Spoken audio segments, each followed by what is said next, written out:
அண்ணே வணக்கம்ண்ணே. உங்கள் பெயர், ஊர், மாவட்டம் சொல்லிக்கோங்க. நீங்கள் இப்போ வந்து எத்தனை வருஷமாக கிடைகள் வச்சுருக்கீங்களாண்ணே? நம்ம பேர் வந்து வேலுண்ணே. நம்ம ஊர் வந்து வெள்ளிக்குறிச்சி, திருப்போணம், சிவகங்கை மாவட்டம்ண்ணே. நம்ம வந்து தலைமுறை மேலே வச்சுருக்கோம். ஆமாம். எத்தனை தலைமுறையாக வச்சுருக்கீங்கண்ணே? நம்ம பாட்டிய முன்னே காலத்துலேருந்து தானே வச்சுருக்கோம். தலைமுறை எப்படி மாறி வந்துக்கிட்டே இருக்குது. இப்போ எனக்கு முன்னாடி எங்கள் அப்பா இருந்தார், இப்போ நான். சரி சரி சரி. உங்கள் அப்பா இருக்கப்பா நீங்கள் எவ்வளோ மாடுகள்ண்ணே வச்சுருந்தீங்க? எங்கள் அப்பா இருக்கும்போது 200 மாடை போல் இருந்துச்சுண்ணே. ஆமாம். சரி சரி சரி. இப்போ எவ்வளோ மாடுகள்ண்ணே இருக்குது? இப்போலாம் இது இப்போ அதுக்கும் கூட தானே இருக்கும். இப்போ வந்து 300 350 இந்த மாதிரி இருக்குண்ணே. கூட நீங்கள் வாங்கி சேர்த்தீங்களானே? எப்படிண்ணே அது பெருக்குனீங்களா நீங்களே? இல்லை, அப்படியே நான் எங்கள் அப்பா அமைச்சதை நான் அப்படியே வச்சு பெருக்குனேன் தானே. ஆமாம். இப்போ எங்கண்ணா போட்டிருக்கீங்க கடை? இப்போ வந்து வெள்ளிக்குறிச்சியில் கிடக்குண்ணே. வெள்ளிக்குறிச்சியில். சரி, இப்போ வந்து இந்த கிடையை வந்து எப்படி போய் மேய்க்கிறீங்க? காலையில் எத்தனை மணிக்கு போகிறீங்க? சாயங்காலம் எத்தனை மணிக்கு வரீங்க? எவ்வளோ தூரம் போய் மேய்க்கிறீங்க? நான் கிட்டத்தட்ட ஒரு நாளைக்கு குறைஞ்ச வச்சா ஒரு 15 கிலோமீட்டர் ஆச்சும், 15-20 கிலோமீட்டர் ஆச்சும் போய் வரணும் இந்த மாடுகளுக்கு. ஆமாம். காலையில் 10 மணிக்கு கிளச்சோம்னா சாயந்தரம் 6-7 மணி ஆயிருந்தேன் கொண்டு வந்து ரிட்டன் அடைக்க. இப்போ காலையில் 10 மணிக்கு போகிறேன் அப்படின்னு சொல்கிறீங்க, 15 கிலோமீட்டர் வரைக்கும் போகிறேன்றீங்க. எந்த ஊர் வரைக்கும் போவீங்க? ஆனால் இங்கிட்டு வாவுடி கட்டிக்குளம் வரைக்கும் போகணும்னே. இங்கிட்டு திருப்பாஸ்தி, அப்படியே ஆவரங்காடு, இந்த மாறினாடு, இந்த லைனில் கொடுத்து இந்த வேக்காடு அப்புறம் போய் வரும்ண்ணே. சரிண்ணே. இப்போ நீங்கள் 2 தலைமுறையாக வந்து வளர்த்துக்கிட்டு இருக்கீங்களே, இப்போ புதுசாக மாடு வாங்கி வளர்க்குறவங்க வந்து எத்தனை மாடுலேருந்து வளர்க்கலாம்? கிட மாடாக வாங்கி வளர்க்கலாம் இருந்தால், அதாவது தொழில் பண்ணுறதா இருந்தால் இதை வச்சு தொழில் பண்ணுறவங்க வந்து அனுபவம் வேணும்னே. இதில் ரொம்ப அதிகம் வேணும். இதில் வந்து எப்படின்னா, இதுக்கு முன்னாடி வந்து ஒரு மாட்டில் போய் இருக்கணும். அவங்களோட இருந்து கொஞ்ச நாள் இருந்ததுக்கப்புறம் அவங்ககிட்ட என்ன எப்படி மாடு வாங்கணும் வைக்கணும் அப்படின்னு கேட்டு அவங்க வாங்கி கொடுத்து அதில் அனுபவப்பட்டால் தானே வாங்கி சேர்த்து வளர்க்க முடியும். நம்ம எடுத்த சொல்ல வாங்கிலாம் சேர்த்துணும் வளர்த்து அதெல்லாம் நம்ம முடியாதுண்ணே. முதல் எத்தனை மாடுகள் வந்து வாங்கி வளர்க்கலாம்ண்ணே உங்கள் அனுபவத்தில்? நம்ம அனுபவத்தில் நம்ம ஃபஸ்ட்டு அனுபவம் வந்து மாடு மேய்க்கிறவங்களோட தெரியும்ண்ணே. மாட்டு மேய்ச்சி இந்த மாதிரி இந்த மாடை மேய்க்கணும், இந்த மாதிரி அடைக்கணும், இந்த மாதிரி பக்குவம் பண்ணணும் அப்படின்னு அனுபவப்பட்டால் எத்தனை மாடு வேணாலும் வாங்கி மேய்க்கலாம்ண்ணே. 50 மாடு வாங்கி மேய்க்கலாம், 100 மாடு வாங்கி மேய்க்கலாம். நம்ம அந்த அனுபவத்தை ஃபஸ்ட்டு நம்ம கற்றுக்கிறணும். ஏற்கனவே கடை வச்சுருக்காங்கள்ட்ட போய் மேய்க்கணும்ன்றீங்க. அனுபவப்பட்டோம்னா இந்த மாடுகளுக்கு ஒரு காயம் பட்டாலோ அது என்னென்ன ட்ரீட்மெண்ட் கொடுக்கணும், அதுக்கப்புறம் கற்றுக்கிட்டாதே நம்ம அதுக்கு தக்கன பண்ண முடியும். எதுவுமே ட்ரீட்மெண்ட் எதுவும் கற்றுக்கிறாம மனவாடி வாங்கி சேர்த்தோம்னா அது வந்து லாஸ் பண்ண முடியும். உங்களை பார்க்க இளமான வயசு மாதிரி தெரியுது. உங்களுக்கு நீங்கள் என்ன படிச்சிருக்கீங்கண்ணே? நம்ம வந்து காலேஜ் பிஏ முடிச்சிட்டேன். பிஏ முடிச்சிருக்கீங்க. படித்து முடிச்சுட்டு இந்த தொழிலுக்கு வந்திருக்கீங்க. ஏன்னா என்ன காரணம்ண்ணே அது? இன்றைக்கி வந்து படித்த ஆளுக்கு யாருக்குமே வேலை கிடைக்க மாட்டேன்னுது. நான் அதே மாதிரி எங்கள் அப்பா மேய்க்க முடியல அப்படின்னாங்க. அதோட நான் சரி வீட்டில் சும்மாவே இருந்தேன்.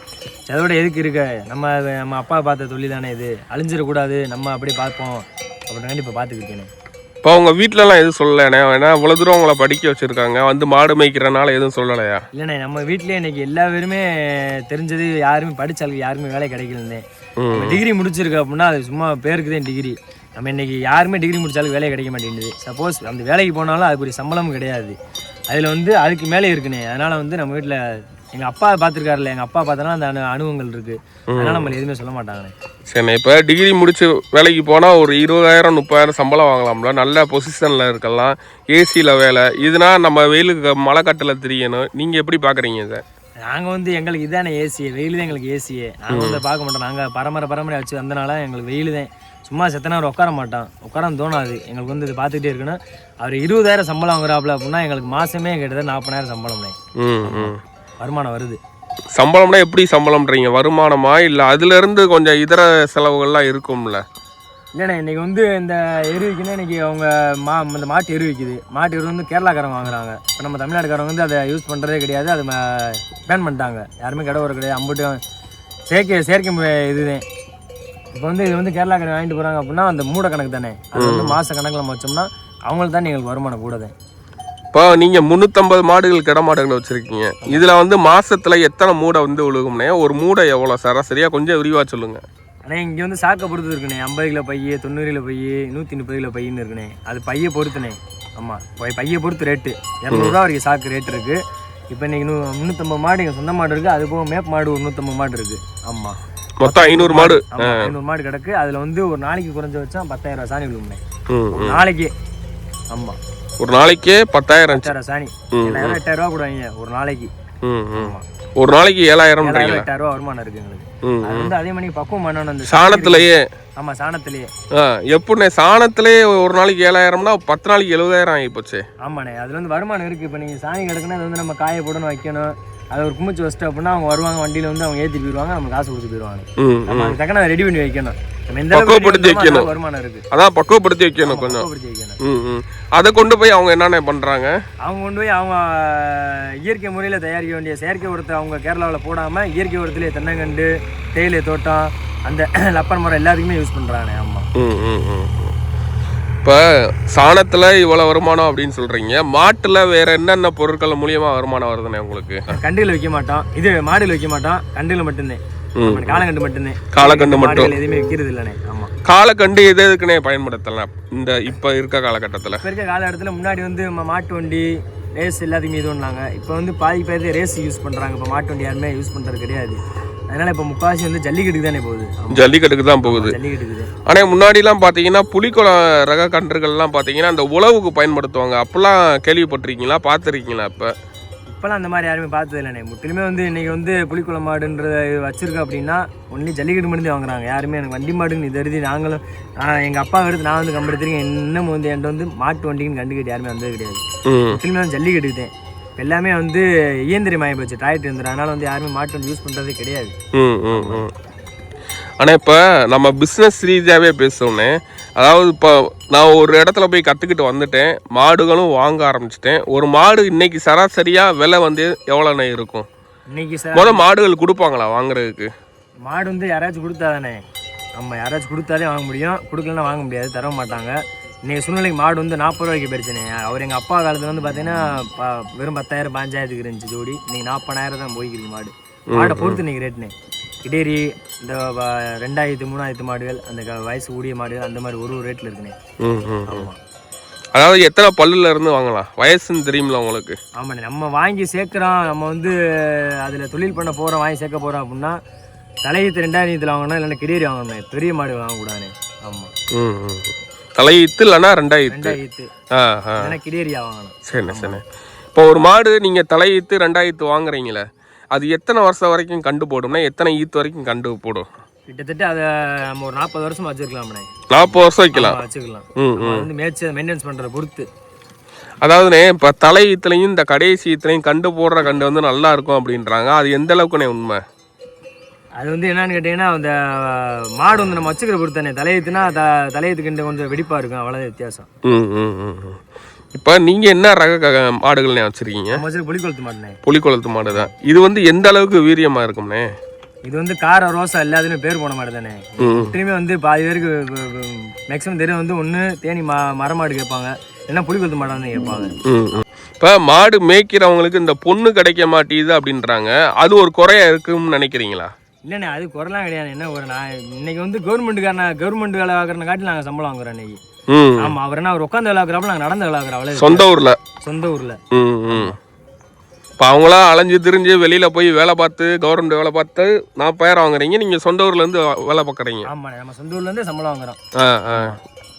இப்போ மாடு காலையில் 10 மணிக்கு மேய்க்கிறீங்கண்ணே, அதுக்கு முன்னாடி என்னென்னலாம் பண்ணுவீங்க? அதுக்கு முன்னாடி காலங்காலத்தில் வந்து மாடை கிளச்சி கண்டுகளை கட்டணும்ண்ணே. கண்டுகளை கட்டி போட்டு அப்படியே மாடை கிளச்சி போடுறானே. கண்டுகள்லாம் மேய்க்க மாட்டீங்களா? கண்டுகள்லாம் மேய்க்க மாட்டோம். இளங்கண்டுகள் மட்டும் தான் கட்டுவோம். கட்டு நாய் வந்து கடிச்சு பாதி நடக்கிற ரெண்டு மாட்டோட பற்றி போயிடுவோம், நடக்காத கண்டுகள் மட்டும் கட்டி போட்டு போயிடுவோம்ண்ணே. சரிண்ணே. இப்போ நீங்கள் இந்த கடையில் 350 மாடுகள் வச்சுருக்கீங்களே, எத்தனை பேர் இருக்கீங்க மேய்க்கிறதுக்கு? நாங்கள் 2 பேர் தானே. 2 பேர் தான். 350 மாடு கிடக்கு, மேப் மாடு 150 மாடு, மொத்தம் 500 மாடுண்ணே. இப்போ மேய்க்க போகிறீங்களாண்ணே, வழியில் வேறு எதுவும் சிரமங்கள் வந்துச்சுன்னா, இல்லை மாடு கண்டு போட்டுச்சுன்னா அது எப்படி பராமரித்து மறுபடியும் கடைக்கு தூக்கிட்டு வரீங்க, இல்லை அதுவே எந்திரிச்சு நடந்து வந்துடுமா? நடந்து வர கண்டுகளை மாட்டோடி விட்டுரும்னே. மாடு பின்னாடி கூட்டு வந்துடும். அந்த அனுபவமுள்ள மாடுனா கண்டை எங்கிட்டு விடாமல் வரி காலுக்குள்ளேயே வச்சு கண்டை மாட்டுக்கு இங்கே கூட்டு வந்துடும். கொஞ்சம் அனுபவமில்லா மாடு தலையத்து கிடேரி அப்படின்னா அதை போட்டு இந்த மாடுகள் இல்லாதனால பயத்தில் ஓடி வரும். அந்த கண்டுகளை மட்டும் தூக்கிட்டு வந்துடும்னே. அனுபவம் இருக்க மாட்டுனா விட்டு வந்துடும், கூட்டு வந்துடும் இங்கே மாட்டுக்கே. ஆமாண்ணே.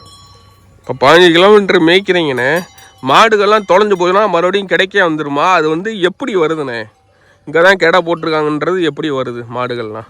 ஆனால் அந்த மோப்ப சக்தி தானே, அது அனுபவம். நம்ம வந்து இந்த பாதையிலையும் போகிறோம், இந்த பாதையிலே வர்றோம், இப்போ இந்த இடத்துல போட்டிருக்கோம்னா இந்த எந்த சுற்றில் எங்கிட்டு சுற்றி போனாலும் மாடு ஒதுங்க மாடு ஒன்று இங்கே வந்துடும். சப்போஸ் எதிர்த்தாப்புல வேற மாடு இருக்கக்கூடாது, இல்லைன்னா இங்கே தேடி வந்துடும். வேற மாடு எதிர்த்தாப்புல பார்க்குது அப்படின்னா அந்த மாடில் நின்றுக்கணும்னே. அது நின்று பார்த்துட்டு அது நம்ம மாடு இல்லை அப்படின்னு தெரிஞ்சிருச்சுன்னா கரெக்டாக இங்கே வந்துடும்னே, நம்ம மாடு தேடி வந்துடும். சரி, இப்போ இந்த 350 மாடுகளுக்கு வந்து என்னென்ன செட்டப்லாம் நம்ம பண்ணி வைக்கணும்னே? ஏன்னா ஒரு இடத்துல இருந்து இன்னொரு இடத்துக்கு போகக்கூடிய வாழ்க்கை தான் உங்களோட வாழ்க்கை. இப்போ வந்து என்னென்ன செட்டப்லாம் அங்கே பண்ணணும்னே கொஞ்சம் விரிவாக சொல்லுங்கள். ஆனால் இப்போ இங்கே இருக்கோம், இன்றைக்கி வந்து ஒரு இந்த ஏரியாவில் வந்து கிட்டத்தட்ட ஒரு 4 மாதம் இருப்போம். 4 மாதம் முடிஞ்சதுக்கப்புறம் மழை காலம் வந்துச்சுன்னா அடுத்து தெக்க போயிடும்னே. தெக்க போயிட்டு அது அங்கிட்டு அங்கிட்ட நம்ம மழை காலத்து தங்குறதுக்கு செட்டுக்கிட்டு போட்டுக்கிட்டு அங்கே தங்கிட்டு வச்சுக்கிட்டு அங்கிட்டு பார்க்கணும்னே. மாடுகளுக்கு என்னென்ன செட்டப்னே பண்ணுறீங்க? மாடுக்கு எதுவுமே கிடையாதுண்ணே, மாடு இப்படியே தான் இருக்கும். இல்லைண்ணே வலை இந்த மாதிரி அடிச்சிருக்கீங்களா? வலை மட்டும் தான் அடிச்சு போடுவோம், வலை எல்லா ஏரியாலுமே வலை தான். இப்போ 4 மாதம் இங்கே இருக்குன்னு சொல்கிறீங்களாண்ணே, அதுக்கடுத்து தெற்க போவேன் அப்படின்றீங்க. என்னென்ன போய் பார்ப்பீங்க? அங்கே வந்து மேட்ச் இருக்கான்னு பார்ப்பீங்களா இல்லை எப்படிண்ணே? ஆமாண்ணே, இங்கே இந்த மேட்ச் முடிஞ்சால் மழை காலம் வந்தோடனே அடுத்து எந்த ஏரியா போகலாம், இங்கே வந்து நம்ம மாடு மேயுமா தண்ணி குடிக்குமா அப்படின்னு போய் ஏரியா காடுகளை பார்த்துட்டு வருவோம். இப்போ இந்த ஏரியாவில் கொண்டு போனால் மேய்க்கலாம், இங்கே ஒரு மாதம் போகும் 2 மாதம் போகும், அவ்வளோண்ணே. இன்னைக்கு சூழ்நிலைக்கு ஒரு ஏரியா போனால் 1 மாதம் 2 மாதத்தையும் ஓட்ட முடியும். காடுகள் நிலங்களும் சுருங்கிருச்சு அம்புட்டேன். ஆமாம். ஆனால் இப்போ கிடை மாடுகளுக்கெல்லாம் ஏன் கொம்பு தீட்டுன மானியே இருக்குண்ணே? நீங்கள் எதுவும் மாசத்துல எதுவும் பண்ணுவீங்களா இல்லை தீட்டின மானியே ஏன் இருக்குது? இல்லைண்ணே, அது பிறந்து வந்ததுலேருந்து அது அப்படியே தானே இருக்கும். ஆமாம், தீட்டுறதுலாம் வேலையே கிடையாது. நான் பிடிக்க மாட்டாத திட்ட மாட்டோம். ஏதாச்சும் மாடு போய் குத்திக்கிட்டு மண்ணு குத்தும். ஒரு நேரத்தில் அந்த மலை வாய்க்காடு ஈரமாயிடுச்சுன்னா அந்த நேரத்தில் வரப்பை போட்டு குத்துரு, அதுவாகவே கொம்பு பாயிண்ட் ஆயிருமே. இப்போ நீங்கள் 350 மாடுகளில் அதாவது மாதத்துக்கு எத்தனை கண்டு எதிர்பார்க்கலாம்? அதாவது பிறக்கிற கண்டு சொல்லுங்கள். ஆனால் வருஷத்துக்கு ஒரு 60-70 கண்டாச்சும் வரணும் காலகண்டு. 60-70 கண்டு காலகண்டு ஈக்குவலாக கிடையாது கண்டு. அப்படின்னா 120 கண்டு வரும்னு சொல்கிறீங்க. மொத்தம் 500 மாடு கிடக்கு, 100 மாடாச்சும் கம்பல்சரி ஒரு 50 காலகண்டு 50 கிடையாது கண்டு. இப்போ இந்த கிடை மாடுகளுக்கு இன்சூரன்ஸ் எதுவும் இருக்கானே? அதாவது அரசு சார்பில் இருந்து எதுவுமே கிடையாதா? எதுவுமே கிடையாது. உங்களுக்கு சங்கம்ன்றது எது இருக்கானே? சங்கம் இருக்குண்ணே, புலிக்கோளத்து மாடு மட்டும் சங்கம் இருக்குது, மற்ற எந்த மாடு சங்கம் கிடையாது. பட் இருந்தாலும் வந்து இன்னைக்கு யாருமே அது மதிக்கிறது கிடையாது. அன்றைய சூழ்நிலைக்கெல்லாம் பார்த்தீங்கன்னா ஊருக்கு போனாலோ ஏதோ கொண்டாலும் ஒரு மதிப்பு மரியாதை இருக்குது. அன்றைய சூழ்நிலைக்கு ஒரு வயலில் கடை விடணும் அப்படின்னா அந்த வாய்க்காரங்க வருவாங்க, சம்சாரி வருவாங்க, மாடு அந்த வயலில் அமர்த்துங்க அப்படின்னு சொல்லிட்டு வீட்டில் இருந்து சாப்பாடு மாதிரி கொண்டு வருவாங்க. மறுநாள் மாட்டில் வந்து பொங்க வைப்பாங்க. மாட்டில் மேடைக்கு மேய்க்கிறவங்களுக்கு வேட்டி சட்டை எல்லாம் எடுத்து கொடுத்து மரியாதை பண்ணாங்க. இன்றைக்கி அந்த மரியாதையே கிடையாது. ஏதோ கடமாடுன்ற பேரில் அசிங்கப்பட்டு எல்லாம் பட்டு பை வாங்கி பேச்சு வாங்கி இன்னைக்கு அப்பெல்லாம் இருக்க காலகட்டத்தில் இதை அப்படியே கொண்டு வைக்கிருக்கோம்னே. மதிப்புமா இதை விட்டுறக்கூடாது அப்படின்ற ஒரு வயதாகிறக்காண்டி கொண்டு வைக்கிருக்கோம். ஆமாண்ணே. இப்போ உங்களுக்கு அடுத்து யாருனே கம்பெடுத்து வர போறா? எங்களுக்கு அடுத்து வரப்போ யாரையும் உருவாக்கி வச்சிருக்கீங்களா அந்த மாதிரி? இல்லைண்ணே, அந்த மாதிரி கிடையாது. அதுக்கடுத்து நம்மளுக்கு அடுத்து வர தலைமுறை எதை எடுத்தாத்தே உண்டு. சரி, இப்போ உங்க தலைமுறையிலே வேலை கிடைக்கல அப்படின்றீங்க. நாளப்பின்னா உங்களுக்கு பையன் பிறந்தாலும் பொண்ணு பிறந்தாலும் அவங்களுக்கு வேலை கிடைக்காது, அப்போ என்ன பண்ணுவீங்க? அப்போ வேலை கிடைக்கலாம் சொல்லி கொடுக்க வேண்டியது. நான் இப்படிதான் இருந்தேன், உன்னால் முடிஞ்சா பாருன்னு சொல்ல வேண்டியது. அதில் அனுபவம் இருந்து சரி நம்ம அப்பா பார்த்தாரு வச்சாரு அப்படின்னு அனுபவம் இருந்து கம்பு எடுத்து மேய்ச்சாதானே. ஆனால் அதில் வருமானம் இருக்குது எனக்கு தெரிஞ்சு. அதில் வந்து உழைச்சாதானே. இன்னைக்கு வந்து கவர்மெண்ட் வேலை வைக்கிற காட்டி இதில் நம்ம வருமானம் இருக்குது. ஆனால் அவர் ஏசிக்கு வேலை பார்ப்பல, நம்ம வெயிலில் வேலை பார்ப்போம், அவ்வளோதான் வித்தியாசம். ஆனால் ஏசிக்கு வேலை பார்க்குற சம்பளம் கம்மி, நம்ம வெயிலில் பார்த்தா சம்பளம் கூடனே, அவ்வளோதான். ஒரு நாளைக்கு எவ்வளோ நேரம்னே வேலை இருக்கும் இந்த கடமாட்டில்? வந்து காலைல 10 மணிலேருந்து நம்மளுக்கு சாயந்தரம் 8 மணி வரை வேலை இருக்கும்ண்ணே. 8 மணி வரைக்கும் வேலை இருக்கும். ஆனால் சொந்த ஊர்ல இருந்து பார்க்கலாம் நிம்மதியா. நம்ம நினச்சா இருக்கலாம், நினச்சா லீவ் போடலாம். நீ நம்ம இன்னொரு ஆள்கிட்ட வேலைக்கு போகிறோம் அப்படின்னா அவர் வந்து லீவ் போட்டால் கூட அந்த சம்பளம் தான் கை வைப்பாப்புல. ஒரு மாதம் 30 நாள் 2 நாள் லீவ் போட்டாலும் மிச்சம் 28 நாளே சம்பளம் வரும். நம்மளுக்கு அப்படி கிடையாது. நம்மளுக்கு நம்மதே ராஜா, நம்ம வாடி வீட்டில் படுத்துக்கலாம், எங்கேயும் போய்க்கலாம், எங்கேயும் வந்துக்கலாம். நம்மளுக்குரிய வருமானம் வந்துக்கிட்டே இருக்கும், ஸ்டாப் ஆகாதானே. இப்போ காலையில் 7 மணிலேருந்து சாயங்காலம் 8 மணி வரைக்கும் பார்க்குறேன் அப்படின்றீங்க. இரவுலாம் எப்படி நீங்கள் பாதுகாக்கிறீங்கண்ணே மாடுகளை? இரவுல வலையடிச்சு தானே போட்டிருப்போம். வலையடிச்சு போட்டதால ஒரு நேரம் பார்த்துக்கிறேன். ஆமா, இந்த வலை ஸ்ட்ரென்த் இல்லை அப்படின்னா லைட்டை மாடு உரசனா கூட இந்த வலை அப்படியே சாஞ்சுன்னா அப்படியே மொத்த மாடு வெளியேறிங்க. அதான் நைட்டு இந்த பாம்பு தொல்லை பூச்சி தொல்லைக்கெல்லாம் என்னண்ணே பண்றீங்க? அதுக்கு வேலையே இல்லைண்ணே. கடமாடை பொறுத்தளவு வந்து அது ஒரு தெய்வத்தோட மாடு மணிக்காது. சும்மா நம்ம பாய் கூட விரிக்காம தரல கூட படுத்துக்கலாம் விடிய. ஆமா, நீங்க இல்லாம. ஆமாண்ணே, மாடு யாருமே எல்லாருமே மாட்டுக்கிட்டு வந்துட்டோம் அப்படின்னாலே அது ஒரு கோயிலுக்கு வந்த மாதிரி தான். நம்ம தரல கூட படுத்துக்கலாம். ஒரு பூச்சி அவங்களும் வர பூச்சி கூட அப்படியே திரும்பி போயிருந்தேன். 4 8 வர தள்ளி வர பூச்சி கூட அப்படியே திரும்பி போயிடும். ஆமா. மாடுகளுக்கு கழுத்து மணி எதுக்குண்ணே கட்டியிருக்கீங்க? கழுத்து மணி வந்து மாடுகள் வந்து இப்போ நம்ம மேய்க்க கொண்டு வரப்போ எதுவும் மாடு ஒதுங்கிருச்சு அப்படின்னா அந்த மணி சத்தத்தில் வந்து சேர்ந்துரும்னே. அதே மணிக்கு அந்த இடத்துல ஒரு பூச்சி வருது அப்படின்னா ஒரு மாடுகள் உள்ள கிடக்கு அப்படின்ற ஒரு அதிர்வுனால மாடு வராது பக்கத்தில். இன்னொன்று மாடு தொலைந்து போனாலும் கண்டுபிடிச்சிக்கலாம் அதை. ஆமாண்ணே, மணி சத்தத்திலே அந்த மாட்டுக்கும் சேர்ந்துரும்னே. மாடுகளுங்கிட்டே போகுது அப்படின்னா மணி சத்தத்தில் வந்து சேர்ந்துடும். சரிண்ணே. ஆனால் நீங்கள் இப்போ வருமானம் அப்படின்னு சொல்லிக்கிட்டு இருக்கீங்க. படிக்கலைனாலும் எங்களுக்கு வருமானம் இருக்குது, படித்தாலும் எங்களுக்கு நான் படிச்சிருக்கேன் அப்படின்னு சொல்கிறீங்க, வருமானம் இருக்குது அப்படின்றீங்க. எந்தெந்த ரீதியில் இதில் வந்து சம்பாதிக்கலாம் அதை மட்டும் கொஞ்சம் விரிவாக சொல்லுங்கள். சாணத்தில் சம்பாதிக்கலாம், ஜல்லிக்கட்டு கண்டில் சம்பாதிக்கலாம், வேறு பால் கறந்து சம்பாதிக்கலாமா, இல்லை வேறு இடத்துல போய் கெடா மாற்றினா சம்பாதிக்கலாமா, அது கொஞ்சம் விரிவாக சொல்லுங்கண்ணே. ஆனால் இன்றைக்கி வந்து மாடு வந்து இன்றைக்கி சொந்த மாடு இருக்கு, சொந்த மாடு போக மேப் மாடு கிடக்கு. ஆமாம், அதில் வந்து மேப் மாடு இருக்குது. ஒரு 100 மாடு பத்துறேன் அப்படின்னா இன்றைக்கி வந்து 1500 சம்பளம்னே. ஒரு மாட்டுக்கு வருஷத்துக்கு 1500. அப்போ 100 மாடு கணக்கு பண்ணுங்க எவ்வளோ வருதுன்னு. அதுவும் எனக்கு வருமானம். அதுபோக வந்து அந்த ஒரு வருஷம் லிமிட்டு, அந்த இன்னைக்கு தேதி என்னவோ அடுத்த தேதி அந்த மாட்டுக்காரங்க வருவாங்க. அது வரைக்கும் அந்த மாடுகள் போகிற சாணம் எனக்கு தான். அதனால் வந்து அதில் இருக்க வருமானம் இன்றைக்கி வந்து மேக்ஸிமம் ஒரு நாளைக்கு 7000 8000 விழுகுது. தொழு போட்டு கேரளாக்காரங்களுக்கு விற்றோம்னா ஒரு நாளைக்கு 8000 சாணி இதில் இருக்குண்ணே. ஆமாம், அது போக வந்து ஒரு வயல் அமர்த்துற சம்சாரி கடை போட சொல்கிறாங்க அப்படின்னா அதுக்கு வந்து 2000 3000 கொடுப்பாங்க. அது வந்து ஒரு நாள் கணக்கு. நம்ம வந்து கடை போடுறோம்னா அது ஒரு நாள் கணக்கு. ஒரு நாளைக்கு நைட்டு மட்டும் 3000 ரூபா. இதே நம்ம ஒரு நாளைக்கு சாணியை திரட்டி நம்ம குமிச்சு அதை பாடம் பண்ணி சேர்த்து வைக்கிறப்பனா கேரளாக்காரனுக்கு 8000 ரூபா. அது அதே மணிக்கு வந்து அவங்க வருமான காசு வரும்னே. நம்ம காலங்கண்டுகள் விற்கிறோம் அப்படின்னா அது நம்மளுக்கு காசு தான். எல்லாமே நம்மளுக்கு பெனிஃபிட் தான். எதுவுமே இதில் லாஸும் கிடையாது. ஆனால் பால் மட்டும் விற்க மாட்டோம். அது வந்து தெய்வத்தோட மறுநாள் யாருமே கொடுக்க மாட்டோம். ஆமாம், நம்ம இங்கே வராங்க அப்படின்னா இதே இடத்துல வந்து எல்லா மாட்டிலுமே வந்து பால் பிச்சு தயிர் வைப்பாங்க. பட் வந்து அதை வந்து மாட்டில் மட்டும்தான் குடிக்கணும், வெளியே எங்கேயும் கொடுத்து விட மாட்டாங்க. இப்போ 500 மாடுகள் நம்ம வச்சுருந்தா மாதம் ஒரு 1.5 லட்சம் வரைக்கும் நம்ம சம்பாதிக்கலாமா? அதுக்குரிய தகுதி இருக்குது அந்த கிடமாட்டில்? ஆனால் எல்லாமே இன்றைக்கி எல்லாமே பெனிஃபிட் தானே இந்த மாட்டில். 1.5 லட்சம் தாண்டி நம்ம சம்பாதிக்கலாம். நம்ம இதில் வந்து நம்ம உழைப்பை பொறுத்தேன். இன்றைக்கி வந்து வெளியே வேலை பார்க்குறவர் வந்து அந்தளவுக்கு பார்க்க மாட்டாப்புல. அவர் வந்து சும்மா உட்காந்து இருந்துச்சு வந்தால் சம்பளம். ஆனால் எப்பயும் வர சம்பளம் தான் வரும். இதில் வந்து நம்ம எந்த அளவுக்கு நம்ம மூவ்மெண்ட் கொடுத்து நம்ம உழைக்கிறோமோ அதுக்கு தக்க நம்ம பேமெண்ட் ஏறி போய்கிட்டே தான் இருக்கோம். அதான் நம்ம இப்போ பேசிக்கிட்டு இருக்க தொழில் ரீதியாக பேசுகிறோம். இப்போ தொழில் ரீதியாக பேச போகல நம்மளுக்கு இவ்வளோ இதெல்லாம் 1.5 லட்சம் வரும்ன்றீங்க, 2 லட்சமோட சம்பாதிக்கலாம் அப்படின்றீங்க. செலவுகள் வந்து எப்படியெல்லாம் இருக்கும்? நீங்கள் மருத்துவ செலவு இது பண்ணுறீங்களா இதுக்கு? இல்லைண்ணே, இதுக்கு மெடிக்கல் இது பார்த்தா ஆங்கில மெடிசனே போட மாட்டோம். ஒன்லி நாட்டு மருத்துவம் தான். அந்த குத்துப்பட்டாலும் அந்த காயம் பட்டாலும் எல்லாமே அவ்வளோதான். ஒரு மாடு இன்னொரு மாடு குத்திருச்சு காயமாயிருச்சு அப்படின்னா நல்லெண்ணெய் எலுமிச்சம்பழம் அதெல்லாம் காய வச்சு தென்னை மரக்கூடிய எண்ணெய் எல்லாத்தையும் ஊற்றி காய வச்சு தேப்போம். அவ்வளோ நாட்டு மருந்து மட்டும்தான் இதை கேட்போம். ஆங்கில மெடிசன் சேர்த்தோம்னா அந்த மாடு அவ்வளோதானே, அது சுத்தப்பட்டு வராது. இந்த மாடுகளுக்கு ஒத்துக்காது.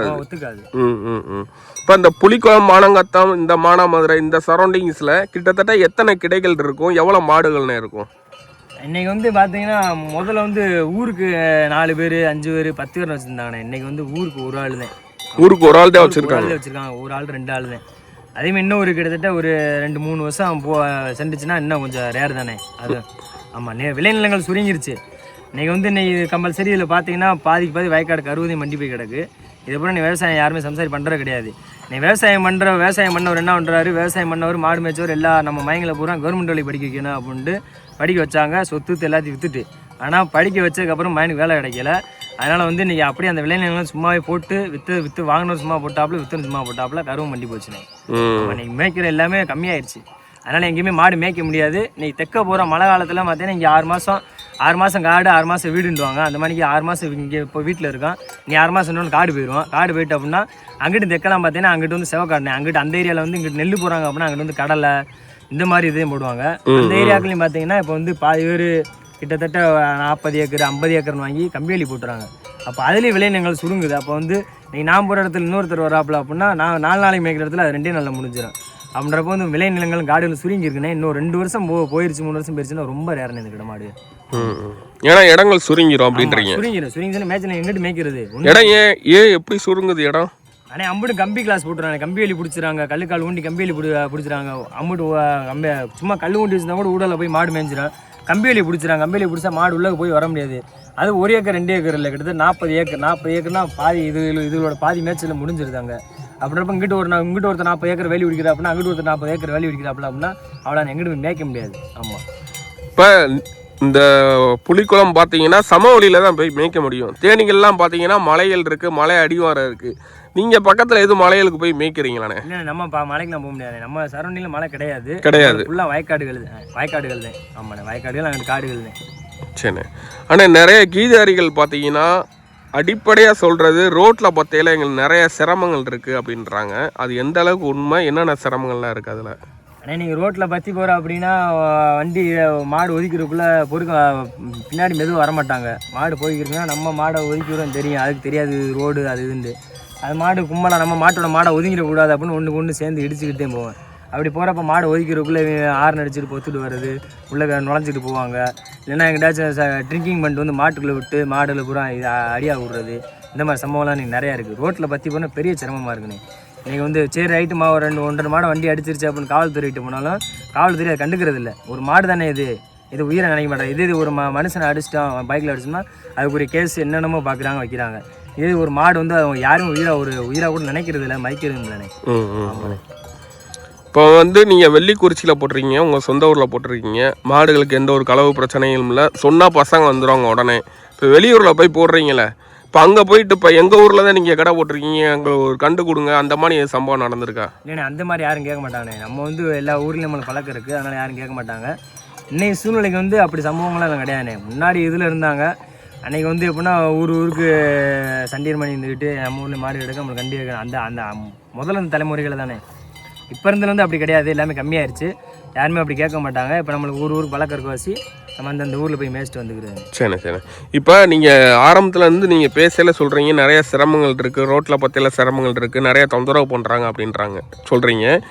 எந்த வயசுக்காரங்க தொந்தரவு பண்ணுறாங்க? அதாவது இளமையான வயசுக்காரங்க, இளைஞர்கள் வந்து தொந்தரவு பண்ணுறாங்களா, இல்லை முதியவர்கள் வந்து தொந்தரவு பண்ணுறாங்களா, அந்த மாதிரி இருக்குங்களா? ஆனால் 2 பேரும் தானே. இப்போ நீங்கள் வந்து யாரும் கணிக்க முடியாது. பெரியவங்க சிறியவங்க.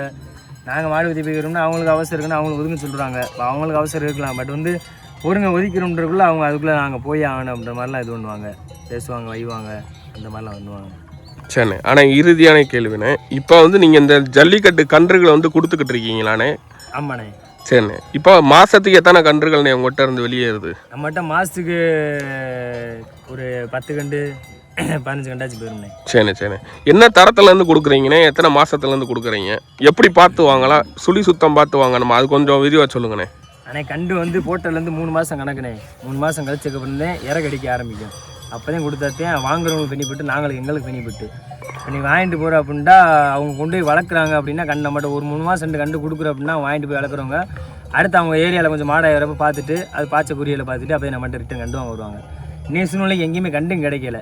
இன்னைக்கு சூழ்நிலைக்கு மாடும் பாதி பேர் விற்றுட்டாங்க, யார்ட்டும் மாடும் கிடையாது. இன்றைக்கி வந்து கண்டுகளும் மாடுகளும் கிடைக்காம பாதி பேர் நீ ஃபோன் பண்ணுறாங்க, கண்டிருக்கானேன்ட்டு. நம்ம இதுக்கு முன்னாடி ஒரு பட்டை கண்டுகளை கொடுத்தாச்சு, நீ அடுத்த பட்டை கண்டுகள் இன்னும் 3 மாதம் மீட்டு வரணும். அது வரைக்கும் கண்டிருக்கானே ஃபோன் பண்ணுறாங்க. நம்ம வந்து கொடுக்குறோம் அப்படின்னா ஒரு ஆளுகளுக்கு புண்ணியமாக இருக்கணும்ண்ணே. பேர் சொல்லணும். ஆமாண்ணே. சரி. இப்போ உங்ககிட்ட இருந்து வாங்கிட்டு போயிடுவோம் கன்றுகளை வந்து வெளியில் விளாண்டுருக்குங்களா, பரிசுகள்லாம் வாங்கியிருக்குங்களா? ஏன்னா இன்றைக்கி பரிசு தான் வந்து மெயினாக பார்க்குறாங்க. பரிசு வாங்கினா தான் பெரிய மாடு அப்படின்றாங்க. ஆனால் பரிசு வாங்காமே நிறைய மாடு நல்லா விளாண்டுட்டு தான் வருது. அதை எப்படி பார்க்குறீங்க? நீங்கள் வந்து வெளியில் போய் விளாண்டுருக்குங்களா உங்கள் கன்றுலாம்? நம்ம கொடுத்த கண்டு நிறையா கண்டு விளாண்டுருக்கேன். இப்போ வந்து மேலூர் சரௌண்டிங்கு நம்ம காளையார் கோயில் இந்த சரௌண்டிங் போனால் வெரைட்டிகள் அதிகம், வெரைட்டி அதிகம்.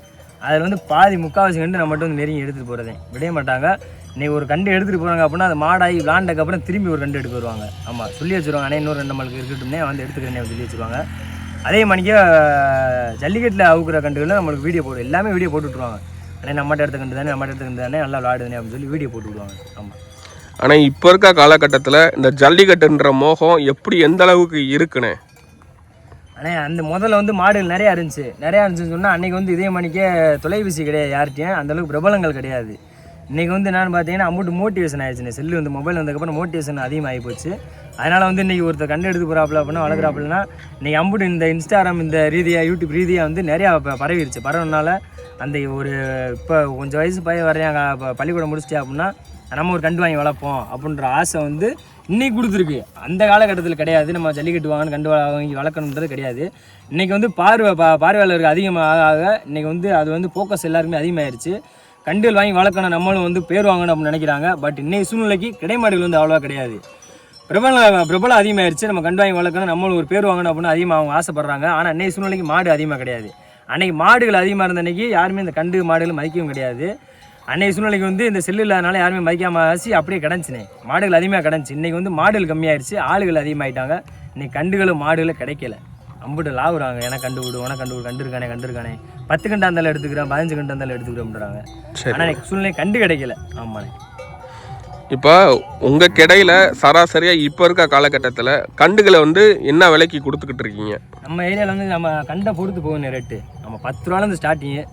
நம்ம கண்டு எந்த அளவுக்கு லுக்காக இருக்கோ அந்த அளவுக்கு தான் பார்த்து வாங்குவாங்க. ஆமாம், நம்மகிட்ட அவங்ககிட்ட பேரம் பேச முடியாது. நம்மளும் கண்டை பொறுத்து நீ வாங்கிட்டு போகிறாங்க அப்படின்னா நம்ம ரிட்டர்ன் தேடி வரணும். கண்டு எந்த அளவுக்கு பெர்ஃபார்மன்ஸ் இருக்கோ அதில் அது மாதிரி தான் நான் ரேட்டு கேட்டு வாங்குவேன். 3 மணி கூட எனக்கு அம்புட்டு குடும்பம்லாம் கேட்க மாட்டேன். கண்டு போக்கஸ் நல்லா இருந்துச்சுன்னா அதுக்கு தக்க நான் ரேட் வாங்குவேன். ஆமாம், அந்த தரத்தை பொறுத்து 15 ரூபா இன்னைக்கு சூழ்நிலைக்கு 15 ரூபாய்க்கு கண்டு போய்க்கிருக்கு. அது கண்டு எந்த லிமிட்டில் இருக்குது அதுக்கு தக்க ரேட்டுனே. ஆமாம். இப்போ ஒவ்வொரு கடைக்கு போனால் இளைஞர்கள் வந்து பார்த்தீங்கன்னா அந்த ஜல்லிக்கட்டில் நிறைய மோகம் வச்சுருப்பாங்க, ஆல்ரெடி எக்ஸ்பீரியன்ஸ் ஆகிருப்பாங்க.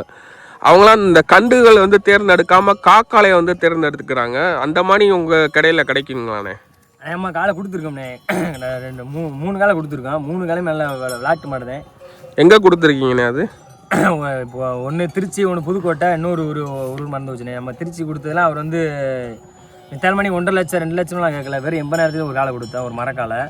அவர் வந்து என்ன பண்ணாப்புல மோட்டிவேஷன் வாங்கிட்டு போனாப்புல. மோட்டிவேஷன் அண்ணே இந்த மணிக்கு வந்துட்டோம்னே, நம்ம திருச்சி பக்கம் வந்தோம்னே ஒரு கட்டையில் அவுக்கணும், நம்மளுக்கு நம்ம ஊரில் மோட்டிவேஷன் ஆகி போச்சு, நம்ம மாடை ஊத்தலே அவுக்கணும் பண்ணாப்புல. நாங்கள் வெறும் 80,000 கேட்டேன் அந்த காலைக்கு. 80,000 கேட்டு வெறும் என்ன பண்ணா அண்ணே பிடிச்சி கட்டிட்டேன். கட்டினதுக்கப்புறம் பாய்மான் கேட்டாப்புல. பாய்மான் கேட்க விட்டி 50,000 மட்டும் கையில் வாங்கிட்டு 30,000 கையில் கொடுத்து அனுப்பிச்சி விட்டாச்சு. போய் அவருண்ணே அவுத்தா நீ 30,000 கொண்டு வந்து கொடுனே அப்படின்ட்டு கொடுத்துட்டாச்சு. கொண்டு போய் அவுத்தாப்புல. அவுத்த சோறில் வாழை தொட்டா 500 ரூபா சாட்டினாப்புல. வெறும் வாழை தொட்டா மாடு வெளியே வந்ததுக்கப்புறம் அதுக்கப்புறம் மேற்கொண்டு 10,000 போட்டு 40,000 மொத்தம் 90,000 கட்டினாப்புல. பேசுன காலை பேசுனா 80,000, அவர் கட்டினது 90,000 கட்டினாப்புல. ஆமாண்ணே. இப்போ அந்த மாடு ஜெயிச்சிருச்சு. ஆமாம் ஆமாண்ணே. இப்போ அந்த மாடு ஜெயிச்சிருச்சுன்னா அந்த மாடோட விலை மதிப்பு எவ்வளோ இருக்கும்னு நினைக்கிறேன்? நம்மகிட்ட வாங்கிட்டு போனால் டபுள் ஆயிரும். அங்கிட்டு ஆள் மோத ஆரம்பிச்சிருவாங்களே. நம்மளை விட்டு பேச நம்மளுக்குரியதே நம்மளுக்கு. அடுத்து அங்கிட்டு போயிட்டுனா அவங்க தனி தானே. ஆமாம், நீ நம்மகிட்ட 50 ரூபா போட்டு வாங்கிட்டு போயிருக்காங்க அப்படின்னா காலை விளாண்டுச்சுன்னா இன்னைக்கு 5 லட்சம் போட்டு எடுக்க கூட ஆள் இருக்காங்க, 10 லட்சம் போட்டு கூட எடுக்க ஆள் இருக்காங்க. அந்த அளவுக்கு ஆயிடுச்சு. ஆமாம், அந்த அளவுக்கு பிரபலம் ஆயிடுச்சு. சரிங்கண்ணே. அண்ணே உங்களோட தொலைபேசின்னு சொல்லுங்கண்ணே. நம்ம தொலைபேசி எண் 80 72 28 71 88ண்ணே. சரிங்கண்ணே. ஆனால் இப்போ புதுசாக வந்து மாடு மேய்க்க நாங்கள் வரோம், ஆர்வமாக இருக்கோம் அப்படின்னா நம்ம கடையில் வந்து இணைஞ்சிக்கலாமா? சேர்ந்துக்கலாம்ண்ணே, வரலாம். அதில் எப்படி நீங்கள் சம்பளம் கொடுப்பீங்களா இல்லை ட்ரைனிங் மட்டும் தான் கொடுப்பீங்களா? இல்லைண்ணே, நம்ம அவங்க மாடு இல்லை அப்படின்னா நம்ம வந்து ட்ரைனிங் தானே. ஆமாம், இன்றைக்கி வந்து நான் கற்றுக்கிறேன் உங்கள்கிட்ட நான் மாடு வாங்கினேன் அப்படின்னா நம்மகிட்ட வந்து சம்பள ரீதியாக வர்றாங்க. நம்ம இருக்கேனே மாதம் கணக்கில் இருக்கேன், மாதம் வரைக்கும் இருக்கேன், ஏன்னா சம்பளம் கொடுத்துருக்கோம்னா நம்ம சம்பளத்தை கொடுத்துடலாம்ண்ணே. இதே வந்து இந்த தொழில் நான் கற்றுக்கிற வரேன் அப்படின்னா அவங்க வந்து நாங்கள் சாப்பாடு கொடுத்துருவோம், எல்லாமே கொடுத்துருவோம். அவங்க வந்து இருக்க போகிறாங்க, எங்களோட தெரிஞ்சு அந்த நுணுக்கள் மட்டும் கற்றுக்கிற போகிறாங்க. சம்பளம் எதுவும் கிடையாது, வருமானம் கிடையாது. இதே வந்து இன்னொருத்தர் மாடு 100 மாடு வச்சிருக்கேன், என்கிட்ட 100 மாடு இருக்கு, உங்களோட சேர்த்து நம்ம போட்டு மேய்ச்சிக்கிறேன் அப்படின்ட்டு அப்படின்னா அந்த 100 மாட்டில் அவருக்கு என்ன வருமானம் வருதோ, இன்றைக்கி என்கிட்ட 500 மாடு இருக்குது, அவர்கிட்ட 100 மாடு இருக்குது. அப்போ அந்த 100 மாட்டுக்கு என்ன வருமானம் வருமோ அதை அவர் கையில் ஒப்படைச்சிருமே. சாப்பாடு எல்லாம் போக அவர் 100 மாட்டுக்குரிய கணக்கை ஒப்படைச்சிருவோம். ஒரு சராசரி இளைஞன் இன்னைக்கு உங்ககிட்ட புதுசாக வந்து இணைகிறான் சம்பளத்துக்கு அப்படின்னா மாதம் எவ்வளோ சம்பளம் வந்து எதிர்பார்க்கலாம்? அது இங்கேன்னு இல்லை, கிடமாடுகள் எங்கேனாலும். ஏன்னா தமிழ்நாடு ஃபுல்லாக பார்த்தீங்கன்னா கிட்டத்தட்ட 5500 மேற்பட்ட கிடை மாடுகள் வந்து வச்சுருக்காங்க. எங்கே போய் இணைஞ்சாலும் எவ்வளோ சம்பாதிக்கலாம்னே? அண்ணே, கிடமாடை பொறுத்தளவு வருமானம் அதிகம் தானே, யாருமே சொல்லுவாங்க. அதாவது உங்களுக்கு அதிகம், புதுசாக வரவங்களுக்கு எப்படி சம்பாதிக்கலாம், எந்த அளவுக்கு? அதாவது 25,000 சம்பாதிக்கலாமா இல்லை 30,000 அந்த மாதிரி சம்பாதிக்கலாமான்னு கேட்குறேன். அண்ணே, அது வரும்னா இன்றைக்கி நான் மாடு வச்சிருக்கோம்னா நம்மளோட மாடு கூட்டு மாடு போடுவாப்பில். அப்போ 100 மாடு சேர்க்குறப்ப அவருக்குரிய வருமானம் வந்துடும். வருமானம் இப்போ மேக்ஸிமம் ஒரு 4,000 கொடுக்குறான்னு வைங்க. அதான் கேட்குறேன். அப்போ 10 நாளைக்கு என்ன கணக்கு பண்ணுங்க. ஆமாம், அவருக்குரியதான் இப்போ வருமானம் அவருக்குரிய வந்துக்கிட்டே இருக்கு. காசுல அவருக்கு விலை கிடையாது. சரிங்க, சரிங்க, ரொம்ப நன்றிங்கண்ணே. சரி.